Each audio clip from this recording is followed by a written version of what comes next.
like 400 meters trying to keep up with Lauren Brandon and Taylor Knipp. They just were so fast, and I thought, okay, it'll settle. And I just went too hard, too quick.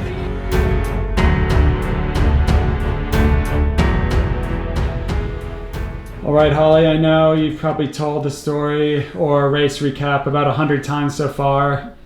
Can you tell it one more time so everybody at home can hear kind of how the race went and what your thoughts were? Yeah, I feel like every time you retell it, it gets a little less enthusiastic. It's like when you cross the finish line, you're yelling, you're like really animated, and then by now you're like, yeah, it was fine. But yeah, what did you even ask?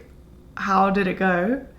Yeah, I mean, solid. I didn't really know what to expect. It wasn't like a typical race that we were like super resting up for. Obviously rested up for a couple of days, but I was nervous about just racing at altitude and how I'd feel. And even some of my friends who live here, they were like taking more of a taper than they would for a normal race because they were like, the altitude hits you. So I was like a little bit worried, well, not worried, but kind of like, oh, I'll see how this will go. But yeah, race day, I mean, it was super cool to ride from home. Just felt like getting ready for a training day. It was like fun. I like loved that, like loved getting up in my own bed, like everything. The race morning was like pretty smooth. I did pack the Coke to ward off any like stomach bugs from the water, and I had a Coke like a bit of a Coke like post warm-up swim, and in T1 I had a Coke before putting my helmet on, which is not normal, but I'm glad I did it anyway, just in case I would have got sick or whatever. But yeah, swim, I really thought that maybe I would be able to like keep up with like Lauren and Taylor for a little bit longer than I did, and I was really surprised when it was probably like 500 meters in that I just like totally went lactic, and honestly thought I'd like put myself in a really bad spot that I couldn't recover from. I was just like kind of gassed all the way back, felt like the longest swim ever. But yeah, then just on the bike, Teresa Adam flew past me, and I was like, oh no. I even put my power so I couldn't see it, which that's the way I used to race actually, which I think I'm going to do a little bit more, because you don't get emotionally affected by your numbers and stuff. So obviously, you know, she was a super strong cyclist, but I haven't seen her for like 2 years, so I was unsure kind of where she would be at. So just kind of focusing on myself for the whole bike leg. Weirdly passed her back, so she must have blown up on the bike towards the end of the second lap. And then, yeah, just run. It was tough. I felt like I went out super controlled. Like it was like right on the pace targets that Sean set me. The second lap, it really hit that it was just getting harder, and I was getting time splits to Jeannie that were coming down a bit, and it was a bit stressful, and I was like, everybody stop telling me time splits, I don't want to know.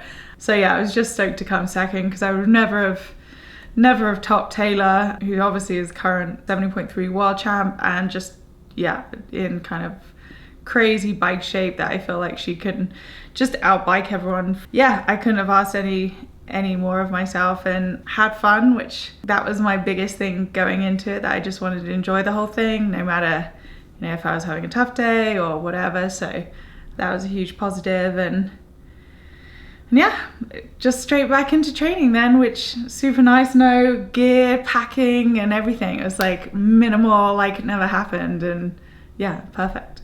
So now that this race is behind us, you said you're getting back to training. What's coming up next over the next couple of weeks for us? Yeah, so the next big race is the PTO US Open, which is in beginning of August. So it's kind of like head down until then. But we do have a little trip planned to LA next week to do some aero testing, which has been long overdue. Just right now, I mean, everyone's doing it, and I kind of want to yeah, I'm so curious, and I've been wanting to do it for ages. So we'll be doing that with Jim Manton at Aero, and more outside. It's outside testing with their, I don't even know how to describe it, but that measures is meant to be super accurate and more like real world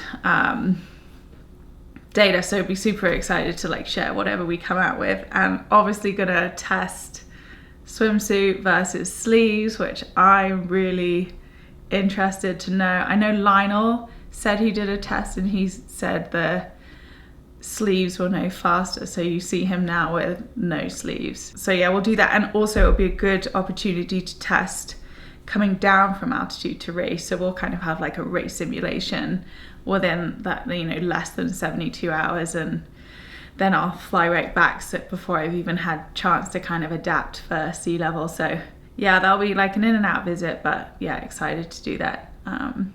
It's just the way everything's going now with aero testing. So yeah, I kind of have to put some time and resources into it. Are you hoping for the swimsuit to come back?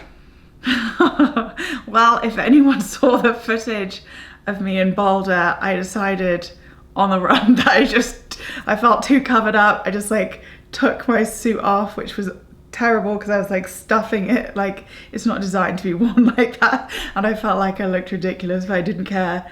But yeah, I would. I mean, I wish we could all just have a pact there.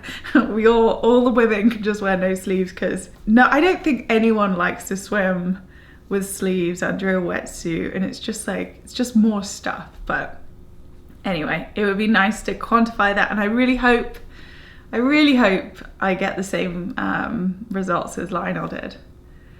We will do a video on the aero testing with Jim. One, I think it would be like good to just get that information out there, but just like, yeah, I feel like everyone's super secretive when they do aero testing. Obviously because they probably feel like, oh, they've paid for it, they've done it, they don't want to share all the information. So yeah, I'd be open to sharing it.